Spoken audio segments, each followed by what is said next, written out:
I've been covering and exploring the lore of the Long Dark for almost a year and a half, and it hurts me when I see people talking about the game's lore and getting it completely wrong. When it comes to some of the most basic topics within the game, there is a lot of misinformation that gets spread across the subreddit, unofficial community Discord, and even the comments section under my videos. For this video, I want to talk broadly about the game's lore and all the common misconceptions and mistakes that get mentioned by the community members. Before I continue, please make sure to comment, like, share, subscribe, and hit the notification bell so I can keep making videos like this. First, let's start with the most basic world-building topics for the Long Dark. Those topics include Rudiger's project, the seismic nature of Great Bear Island, the collapse, and the first flare. The most important thing to know about these four topics is they are all 100% completely separate and unrelated. Rudiger's project took place 40 years before the events of the game and did not create the earthquakes and general seismic activity of the island. Seismic activity isn't something that can be created, it is something that exists all the time as long as the earth is seismically active. The fault lines, the cracks in the earth that shift to create earthquakes have always and will continue to be present on Great Bear Island. They are an everlasting geophysical process that has affected Great Bear Island for millions of years. Rudiger's project, while geological and geophysical in nature, has nothing to do with the seismic activity the island sees today. In fact, the earthquakes have been a problem throughout the island's written history. Just based on the timing, Rudiger's project and the first flare are also not related at all. It's also physically impossible, mainly because Rudiger's machine is incapable of doing what the first flare did. The first flare, the first aurora event in the game, was triggered by a CME, or coronal mass ejection event. These CMEs are only produced by the sun or other stars.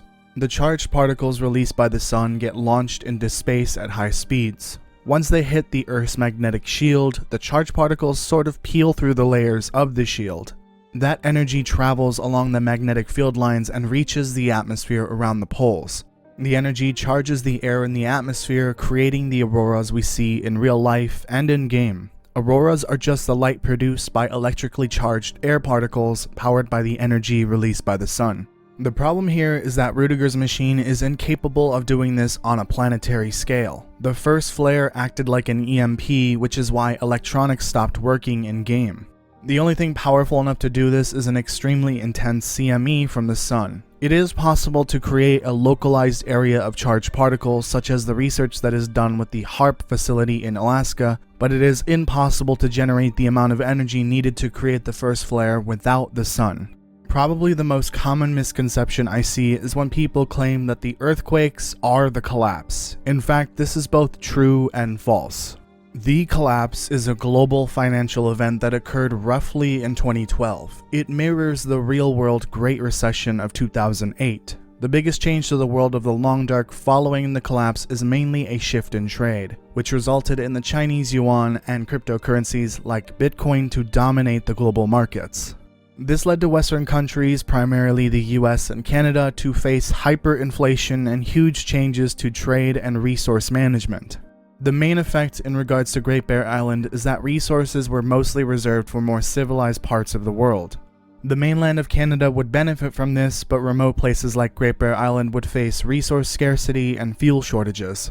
The collapse is different from Great Bear Island's collapse. Great Bear Island's collapse started way before the collapse. It is primarily driven by the seismic activity of the island. While the island had immense value from its vast resources, the seismic activity would make it difficult to extract those resources. Milton had its own economic boom in the 1980s, but that would end by the end of the decade. The mountain town had a localized collapse of its own, mostly due to the completion of the Great Bear Highway. This caused it to no longer be needed to connect Port Mary and the interior mountains, where a lot of the mining took place. The industry around the island, such as mining, sardine canning, and whale processing, would all disappear for one reason or another, but it all connects to the seismic activity and the destruction of the island's infrastructure. The collapse, the global financial event, was the final nail in the coffin for Great Bear Island. It forever killed what was left of the island's economy, led to a mass exodus to the mainland, and triggered a political movement that split the remaining islanders. On a last note here, the collapse happens about 10 years before the first flare. I don't see it often, but people will sometimes claim they are the same thing. They are not, and what I've talked about so far will hopefully be enough to explain it. In this section, I want to talk about the Langston Mine outbreak, Jean Industries, and Rudiger's project, and any connection they may have to Seraphim, Astrid, and the Perseverance Mills outbreak.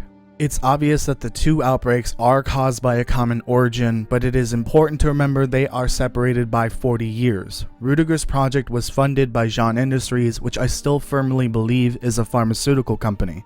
Why a pharmaceutical company would have any interest in Rudiger's geophysics experiment is still up in the air. Seraphim, also known as the Sleep Research Center, is most likely a government-funded department similar to the CDC, but not the same scale and more focused on sleep and sleep-related topics. It was working on a cure for the PM outbreak, and Astrid was closely related to the development of the cure.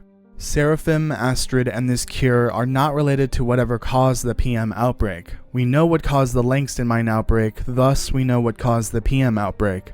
Astrid did in fact steal the cure because its distribution was taking forever. She did not do this to make millions. She did not do this because she was related to the outbreak in any way. She did this to get it to PM faster.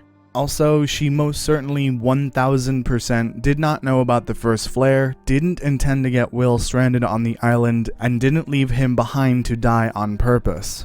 Someone left comments about this saying that Astrid was a bad person, but that is 1,000,000% not true. There is plenty of information from episode 1 that tells us why Astrid left the plane without the hard case, why she left Will behind, and why she had to escape through the tunnel. Astrid is not evil. You know how Will and Astrid were on their way to Great Bear Island on a plane? They were definitely not going to Field 31. The airfield in the far territory is extremely far from PM, is cut off from the main road, and is cut off from the railroad. There would be no way for them to get across the island safely, even if the first flare didn't happen. You know how they were going to land? In the water.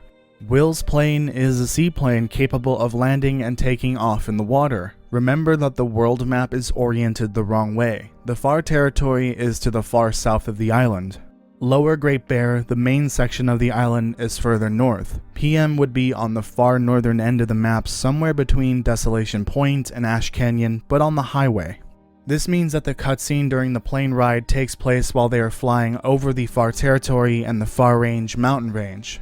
They make it just over Lower Great Bear and crash land near Milton. Their trajectory would have taken them over Pleasant Valley and out over the waters on the northern end of the island. A lot of people claim that the far territory does connect to Lower Great Bear by road. The fact is that we don't know if this is true. People noted that there is a road that leads to the collapsed exit in the Sundered Pass. The claim is that this road goes through the Far Range mountain range around Hush River Valley and connects to this road leading out of Milton to the northwest.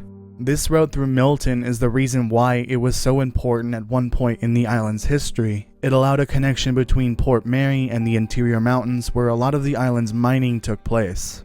Once the highway was built, this road through Milton would be abandoned as the highway provided a shortcut to the interior mountains. I don't know where the interior mountains are, but they are most likely way to the west of Timberwolf Mountain and Ash Canyon. The highway does continue to wrap around the island past Desolation Point, which is most likely where PM and Port Mary are. We don't really know where exactly the mountains are, the general shape of the island, and the extent of the highway. We also don't know if the Sundered Pass is connected to this road of Milton. The problem with this claim is that there are a whole lot of mountains it has to get through in order to reach the road. Even if it did connect, we have no in-game way to prove it. I've also seen that, based on the Sundered Pass claim and its connection to this road out of Milton, that the prison bus was coming from the far territory. This would mean the prisoners arrived on the island by plane. Because of the road collapse connecting the airfield to the rest of the far territory, this would be impossible. In fact, I do know where the bus was coming from and why it seems to be coming from the wrong way. Remember, this road going northwest through Milton leads to the interior mountains. Those mountains must connect to the highway shortcut which would lead to Port Mary. This town would most likely be where the prisoners were brought. They would arrive by boat, bust them across the highway, through the interior mountains, take them through the old road leading to Milton, and eventually Black Rock Penitentiary through the Keeper's Pass intersection. Why they would take this route makes sense if you examine the episode 3 lore about Pleasant Valley. While researching Pleasant Valley's history for an upcoming video, I stumbled upon notes describing the avalanche that cut off Pleasant Valley from the highway and the involvement of the Forest Talkers in that event. It turns out this road, which would be the fastest way to Black Rock, was blocked by an avalanche weeks before the first flare. This prisoner transport should have been scheduled to go through Pleasant Valley as it was the fastest way, but they had to divert it and take the long way around towards Milton. This explains why the bus looks like it's coming from the wrong way. It had to take the long way around to Black Rock. I think that covers most of the big misconceptions I've seen. If you have questions about anything I've talked about in this video, or if you've seen other misinformed talk about the game lore, please let me know in the comments. If you enjoyed this video and want to know more about the lore of the Long Dark, definitely check out the description and see all the links to the various playlists of lore videos. Please make sure to comment, like, share, subscribe, and hit the notification bell so I can keep making videos like this.